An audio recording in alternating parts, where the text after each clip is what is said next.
By now, you would have heard a lot about the proposed expansion to the cruise berthing facility. When we look at the studies for the environmental impact in different countries that have considered a cruise berthing facilities, there are a number of things that come to mind.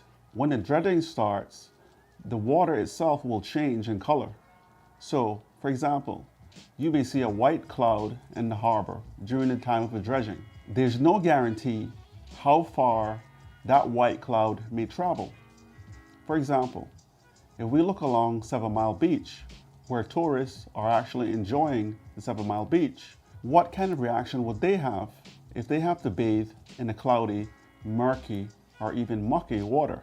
The other question is, how long will that cloud stay in the harbor or along 7 Mile Beach if it reaches that area? This could be a situation that lasts several months. Overall, this could affect the tourist experience. One of the other impacts of dredging and removal of coral in the area, theoretically, is a possible change in the wave patterns. We don't know how those waves would change if a hurricane comes or bad weather comes. The waves could be bigger, finding their way into your business or your restaurant.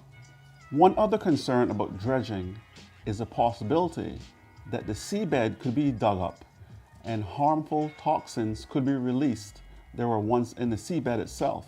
Lastly, another concern about dredging is the possibility that sand could move into the dredged area. If sand is moving back and forth from the dredged area, then that is also a concern because we don't know how much of that sand and from what distance that sand could be dragged from. For example, there is a possibility, and I'm no marine scientist or biologist, that some of the sand along the 7 Mile Beach could be drawn away from that beach. Another item that must be explained to us is how much of the sea fans, sponges, coral, and other life will be removed from that area. It has been explained that some of those items could be relocated. But what does relocation mean? And how can such relocation destroy the natural balance of the ecosystem?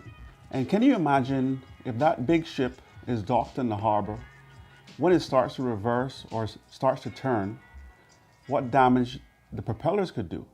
Those are some big propellers. We also need to understand the type of pollution that is caused by cruise ships.